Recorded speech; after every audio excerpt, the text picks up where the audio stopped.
Feels like an audience now that Lisa's got here, the other Lisa. So welcome to Salute September, the first Dodo show of the new season. And we've got a really nice bill on tonight. We have Richard Tyrone Jones, Lisa Kelly, first time here for both Richard and Lisa. The return of Alison Winch, very pleased to have Alison back. I'm going to read as well. I'm Patric Cunnane. If you've not been to the Poetry Cafe before, just to let you know, the loos are obviously down there at the back of the room. When you have a drink in the interval, the staff ask if you don't take the drinks outside. Apparently there's been some problems with the neighbours complaining about rowdiness. But apart from that, just relax and enjoy yourself. And our show will be in two halves, as opposed to multiple halves. With about 40 minutes each, there'll be a 20-minute break, so we should all be back in the bar by 10 o'clock, those of you who just want to keep an eye on the time. So that's it. So I'm gonna kick off with some poems from a collection called Baltimore.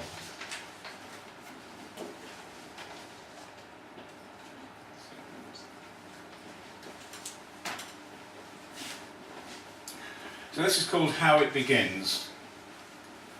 This is how it begins. I'm not thinking of how beautiful your body will look in the morning as winter light filters through curtains. I'm not thinking of the warmth of your breasts pressed to my chest as we refuse to acknowledge the world. I'm not thinking of the way your eyes widen with delight when I say a funny thing. I'm not thinking of you. I'm not thinking of you. This is how it begins.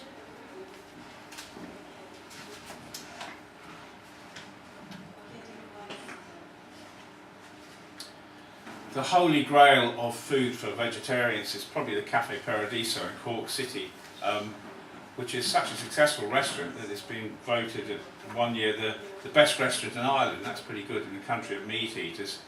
So this is a poem called Cafe Paradiso, and it's obviously about being in that place, but also being with a friend who you find out more about as the wine flows and the afternoon lengthens into early evening.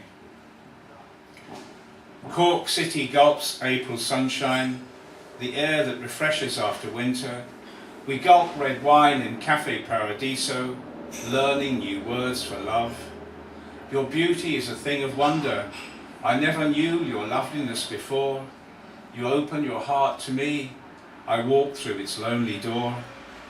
A parentless child in Belfast, a child at war in a city at war. Longing for love and star-filled nights in a city landscape spelling no. You tell me of your lovely daughter, Rachel, how you chose her name. You tell me of your husband, your cottage, the things that keep you sane. We have one more glass, then one glass more, and another glass to be really sure.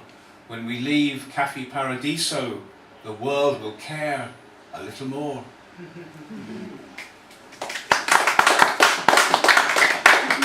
Can you hear at the back okay? Perfectly, yeah. Yeah, good. The book's called Baltimore, and this is the poem called Baltimore, and the poem is about the way we live in cities, really, how we live a fractured, dislocated life where often we don't know who our neighbours are, who lives across the road and so on. Baltimore. In the lonely city, I reach out to you, twin souls buried in darkness and light. We are the poor offspring of our dreams, watching snow drift across Baltimore skies. In the lonely city, our fingers touch, an electric connection distributing power to all circuits. In your eyes, I see a door opening, reflecting a second door, leading to a corridor of hope. In the lonely city, you reach out to me. It is such a simple thing, one human being moving towards another. The Baltimore traffic backs up for the weekend. Friday's snow forms a cushion between our lips. Our warm breath gives winter notice. We are reaching out across this city, circling like ships. I'm not leaving, I'm just going to draw this curtain.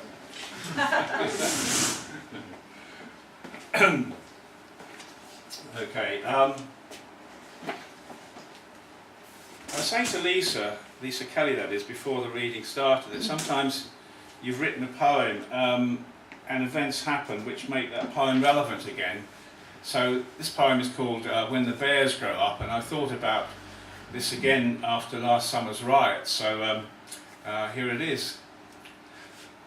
Our bears are brought up right, not like the bears on the estate who smash windscreens, nick honey from the 7-Eleven. They don't stand a chance. We keep our bears indoors until they are smart enough to storm the world. Our bears are brought up right. Daily they grow bigger. We can't get in the living room. They can't get out. We push pizza under the door. Wait for the day our bears smash through the wall. Revolution awaiting a resolution. The others hunt in packs. Steal handbags. Push wheelie bins downhill. Get just enough honey to survive. They don't realise you have to wait until you're big enough and strong enough to take the bloody lot.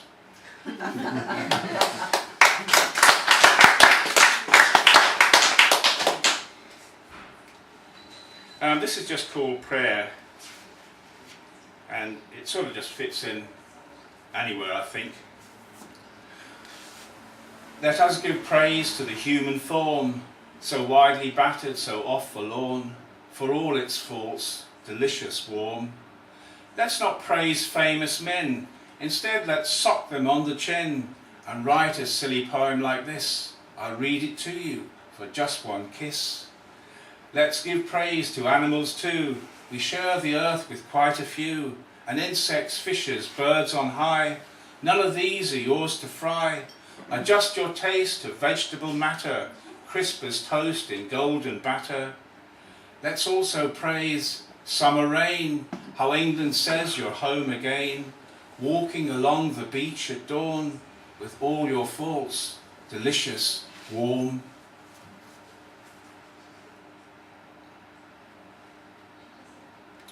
I'm going to finish with a poem dedicated to someone that we all know. It's called Waiting for Henry. There's a Henry in everyone's life. Henry is that unreliable friend who never turns up for an arrangement. I'm sure there's maybe one or two Henrys in here tonight, except that you're not here because you said you were going to come, but you somehow got waylaid. So this is Waiting for Henry. He may turn up. The rumours begin. Henry's back in town. Days pass. Henry rings, says he might be at such and such a place, at such and such a time, on such and such a day. We go there anyway, stand around with drinks. Someone spots Henry, but it's not Henry, just someone who looks like Henry. Henry rings to apologise. He got caught up. There was a girl. A train was late. We forgive Henry. He is only as weak as the strongest among us. Henry threatens to come to a party. From an upstairs window we watch Henry's taxi arrive. He gets out, pays, remembers something, gets back in. We try to calculate how many years since we spoke to the physical Henry, pressed his physical flesh, stood him a drink. Once we saw him in the queue at Bob Dylan. There was a girl, there was a limousine. Henry melted away. We hear Henry's in Australia, or India, or Amsterdam. A card arrives without a stamp. It shows a white building, a red guard. Henry says he is getting his shit together. There was a girl, a plane was late. You know how it is. But we don't. We don't know how it is. This is why we love Henry, wherever he is.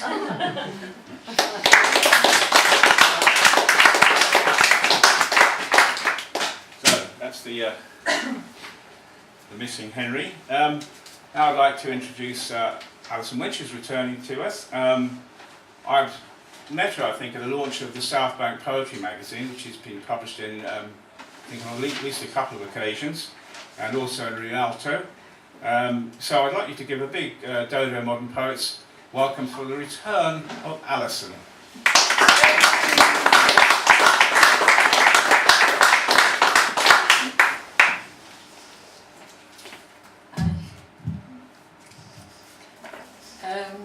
quite into Don't Tell the Bride, so this poem has been inspired from that programme. And I was thinking about what was happening if Medea was my wedding planner. So Medea is the woman who was married to Jason,